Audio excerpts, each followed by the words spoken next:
এই সন্ধ্যার শীতে গরম কিছু না খেলে কি হয়? আসসালামু আলাইকুম, হ্যালো এভরিওয়ান। শিউলিস ফ্যামিলি থেকে আবারও আপনাদের শিউলি আপু চলে আসলাম একটা রেসিপি নিয়ে। তো রেসিপিটা ফুল দেখার আগে একটা মনের সময় লাইক করে দিন। লাইক করে তারপরে ফুল ভিডিও দেখে নিন। তো প্রথমে চলুন রান্নাঘরে যাওয়া যাক। এই যে দেখেন, মাগরিবের নামাজ পড়তে গেলাম একটা হাঁড়ির মধ্যে অল্প একটু মুরগির মাংস সিদ্ধ দিয়ে। তো নামাজ পড়ে আসতে আসতে মাংসটা সিদ্ধ হয়ে গেছে, এখন এটাকে তুলে নিব। তারপরে একটা বাটির মধ্যে অল্পখানি আটা বলেন ময়দা বলেন নিতে পারবেন আর কি, নিয়ে নিলাম। এই যে এখন অল্প অল্প পানি দিয়ে একটা পাতলা ডো তৈরি করে নিতেছি। এই যে ব্যাটার দেখেন, এইখানে দিয়ে দিছি পরিমাণ মতো লবণ, সামান্য একটু চিনি আর একটু মরিচের গুঁড়া।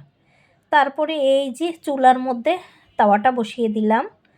তো আরও কয়েকটা কিন্তু বানিয়ে নিছি, আর কি বানিয়ে নিছি সেটা দেখাবো। এই যে দেখেন, এরকম শিট তৈরি করে নিতেছি পাতলা করে, দেখতে পাচ্ছেন, একদম দেই আর ঝটপট তুলে নিতেছি।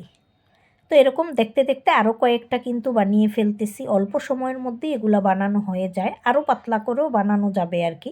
তো আমি যেহেতু বেশি বানাবো না, সেজন্য একটু অল্প পাতলাই করলাম আর কি।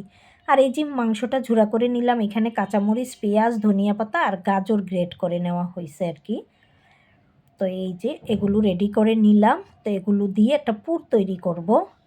তো পুর তৈরি করার জন্য কড়াই বসিয়ে দিলাম, দিয়ে দিলাম অল্প করে তেল। তেলটা হালকা গরম হয়ে যাবে, আর সেই সাথে তো পেঁয়াজের ছোঁয়া। এই যে দেখতে পাচ্ছেন, গরম তালে পেঁয়াজ দিয়ে দিলাম, আর পেঁয়াজটা কিন্তু বেশি ভাজবো না, সামান্য একটু গরম হয়ে গেলেই হবে। তো এখন দেখেন, এই যে পেঁয়াজটা একটু নরম হয়ে গেছে, আর সেই সাথে দিয়ে দিলাম গাজর কুচিগুলো। গাজর কিন্তু গ্রেট করে নিছি, মোটা দেখা গেলেও কিন্তু এগুলি একদম পাতলা পাতলা। তারপরে ওই যে কাঁচামরিচ দিয়ে দিছি, একদম ঝাল ঝাল করে করব। তারপরে ঝুরা করা ওই যে মুরগির মাংস দিয়ে দিলাম, আর সাথে দিয়ে দিলাম সাদা গোলমরিচের গুঁড়া। আর এখন হচ্ছে একটু সামান্য জিরার গুঁড়া আর একটু গরম মশলার গুঁড়া দিয়ে দিলাম।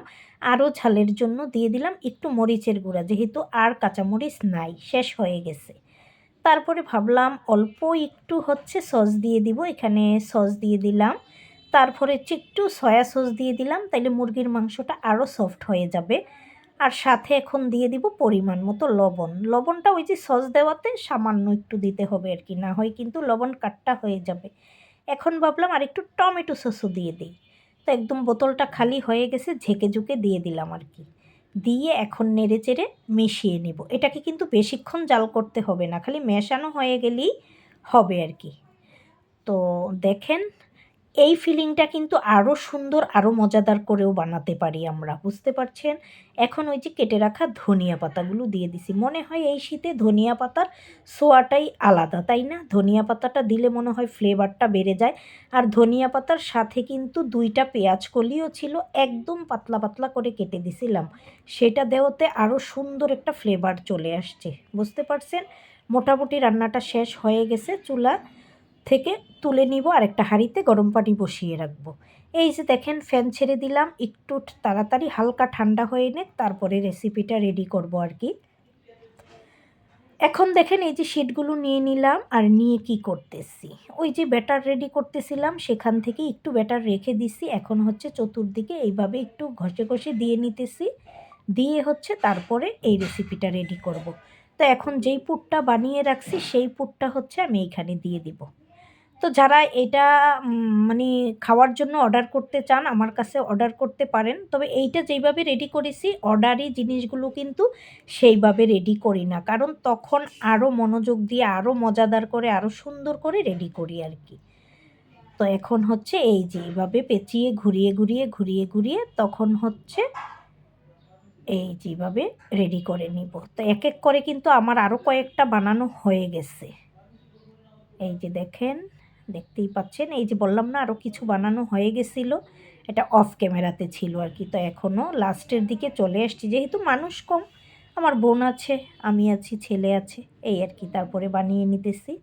তো আপনারা চাইলে এগুলো কিন্তু বানিয়ে, আপনারা যারা যারা পারেন এগুলো বানিয়ে ফ্রোজেনও করে রাখতে পারেন। বাচ্চাদের টিফিনের জন্য কিন্তু খুব কার্যকর একটা জিনিস, কারণ বাসা থেকে টিফিন দিলে তো মানে বাচ্চাদের খুব হেলদি একটা খাবার হয়ে যায়, মজাদারও হয়। তো এই যে এখন দেখেন, এইভাবে সবগুলো বানিয়ে নিব, আর চুলায় কিন্তু পানি বসানো আছে, দেখতে পাচ্ছেন। আমি এগুলি যখন অর্ডারের জন্য তৈরি করি তখন বললাম না যে আরও সুন্দর করে তৈরি করি শিট দিয়ে। এখন তো এইভাবে এই শিট দিয়ে তৈরি করছি, তখন হচ্ছে আবার শিট আলাদাভাবে তৈরি করে রেডি করি আর কি। তো এই যে আমার বানানো শেষ হয়ে গেছে, এখন চলে যাব আমি চুলাতে। তো চুলাতে গিয়ে এখন হচ্ছে ওই যে হাঁড়িতে পানি বসিয়ে রাখছিলাম আর একটা জালি দিয়ে রাখছি, এখন হচ্ছে সেই ছিদ্রিওয়ালা জালির মধ্যে এই যে রোল আকারে যেগুলো বানিয়ে রাখছিলাম সেগুলো দিয়ে দিতেছি। তো এইভাবে দেওয়ার কারণ হচ্ছে ওই যে তেল খরচ হবে না, অতিরিক্ত তেল খাওয়াও যাবে না, যেহেতু এখন অল্প তেলে খাবার শিখে গেছি। এখন হচ্ছে এগুলোকে ভাপিয়ে নিব। তো বেশিক্ষণ কিন্তু ভাপাতে হবে না, একদম কয়েক মিনিট ভাপালেই হয়ে যাবে। এই যে ভাপানো শেষ হয়ে গেছে, আমি ঢাকনা দিয়ে ঢেকে দিছিলাম, ঢাকনাটা তুলে নিছি আর কি। তো এখন হচ্ছে চুলাটা অফ করে দিব, যেহেতু ভাপানো শেষ। এই যে ডান, চুলা অফ করে দিলাম। তারপরে হচ্ছে এই যে নামিয়ে নিলাম, একদম গরম গরম। তো গরমটা যেহেতু হাত দিয়ে ধরা যাবে না, ছেলে বলতেছে এরকম ছুরি দিয়ে ওকে হচ্ছে একটু শর্মার মতো কেটে দিতে হবে। তো ভাবলাম ঠিক আছে, তো এরকম 2-3টা নিয়ে নিলাম, এখন শর্মা আকারে এই যে এরকম করে কেটে কেটে দিতেছি খাওয়ার জন্যে আর কি। তো গরম, দেখেন ছুরি দিয়ে কাটতেছি, হাতে ভাঙা যাবে না। তারপরে ফাইনালি এই যে রেডি করে সাথে একটু সসও দিয়ে দিলাম। তো আজকে হচ্ছে এই চিকেন সবজির এই রেসিপিগুলা কেমন হয়েছে, মানে রোলগুলা, সবাই একটু কমেন্ট করে জানাবেন, বেশি বেশি লাইক কমেন্ট শেয়ার দিবেন। শিউলিস ফ্যামিলির সাথেই কিন্তু আপনারা থাকবেন আর কি। আর যারা অর্ডার করতে চান আমার কাছে এই ফ্রোজেন আইটেমগুলো অর্ডার করতে পারেন। তো সবাই সুস্থ থাকবেন, সুন্দর থাকবেন, নিরাপদে থাকবেন। আসসালামু আলাইকুম, আল্লাহ হাফেজ।